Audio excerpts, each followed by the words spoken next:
On entame la troisième partie de ce 12h30. C'est le premier supporter des Diables Rouges. Le roi Philippe casse les codes. Et pour apporter son soutien à notre équipe nationale à la veille du lancement de la Coupe du Monde. Anaïs Corbin, vous nous avez rejoint dans ce studio. Le Palais Royal donc participe à une vidéo pour le moins étonnante et un peu surréaliste à la belge. Oui, surréaliste c'est le mot. Vous l'avez vu, les Diables Rouges ont pris la direction du Koweït ce mardi 15 novembre avant de se rendre au Qatar. Et c'était l'occasion pour le roi Philippe de les encourager avant le départ. Il a passé une petite tête entre deux entraînements. Dans une vidéo postée sur les réseaux sociaux vers 19h par le Palais Royal et l'Union belge de football, le souverain se met en scène dans le rôle d'entraîneur à Tubize et donne ses derniers conseils aux côtés de Roberto Martinez. Quelque chose à laquelle il ne nous avait pas vraiment habitués. Mais avant d'en parler, je vous propose d'écouter et de regarder.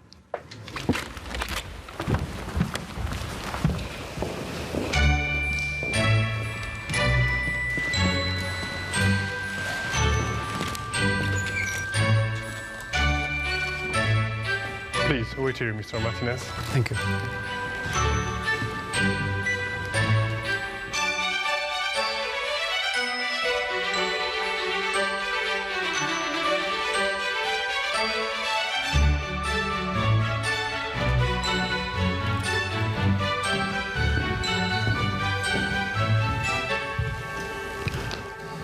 Mr. Martinez. Oh, Your Majesty, I'm sorry. I didn't mean to. It is just a suggestion, but I know why you're here. It's devil time.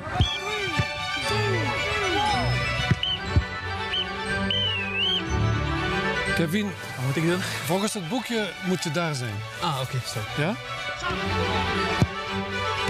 Allee. Plus vite, iets sneller.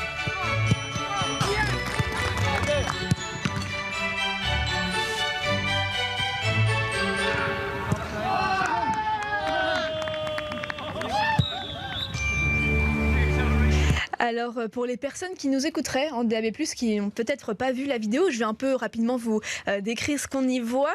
Alors, il y a Roberto Martinez, coach de l'équipe nationale belge de football, qui pénètre dans une salle tamisée du Palais Royal, le bureau du roi donc.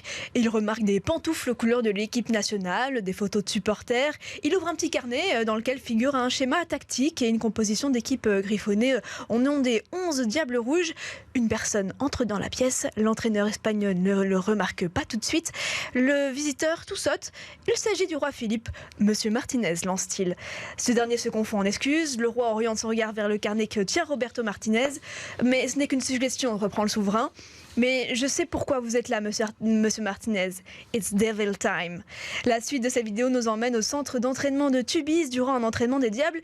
Veste de coach avec le sifflet, le gazon est vert, tout y est. Kevin, selon mes notes, tu dois être là-bas, lance le roi. Ou encore, plus vite, sneller en néerlandais. Et cerise sur le gâteau, à la fin, Philippe remonte sa manche pour révéler un tatouage à l'effigie de la Coupe du Monde. Belgium 2022, j'allais dire en anglais, mais... Ça, c'est quand on fait des chroniques trilingues. Anaïs Corbin. Alors, la monarchie belge a souvent une communication beaucoup plus cadenassée que ce qu'on a pu voir ou entendre dans cet extrait. Mais ici, on peut voir, il y a vraiment une volonté, une tentative de se moderniser. Oui, vraiment, ni le Palais Royal, ni le roi Philippe ne nous avaient habitués à ce style de communication décalé, et puis avec des accents un peu humoristiques. Alors, il est de tradition que le roi rende visite à l'équipe belge de football avant le départ pour un grand tournoi. Pour cette Coupe du Monde, l'entourage du chef de l'État a souhaité en faire un événement un peu plus ludique pour marquer le coup. Ce type de vidéo est tout simplement inédit dans l'histoire de la monarchie belge. Alors la vidéo, elle a été préparée en amont entre l'Union belge et le Palais Royal avec seulement 1 heure de tournage ce lundi, donc vraiment avant le départ. Ça, c'était sur le terrain de Tubize, et la séquence au Palais de Laken a été tournée, elle, jeudi dernier. Le service de communication du Palais Royal nous dit avoir un peu voulu effectivement casser les codes, introduire la légèreté en soutien aux Diables Rouges pour marquer les esprits, une vidéo qui a un peu plus de relief, qui est ludique, quelque chose d'inhabituel qui est finalement assumé complètement par le palais. Et jamais une vidéo mettant en scène le chef de l'État n'avait été à ce point aussi scénarisée. Et c'est aussi la première fois que le roi a dû jouer la comédie. Et de ce qu'on nous dit, il s'est prêté au jeu avec beaucoup de plaisir et cela l'a beaucoup amusé. C'est un coup de com' qu'on peut dire royal, comme on en voit rarement. Et à ce propos, je vous propose d'écouter l'analyse de Pierre Deveuille, journaliste de la Royauté pour Le Soir Mag. Je dirais que c'est un joli coup de la part du palais parce qu'on dit toujours que notre roi a une image un peu lisse, il manque un peu de charisme, etc. Ici, il prouve le contraire.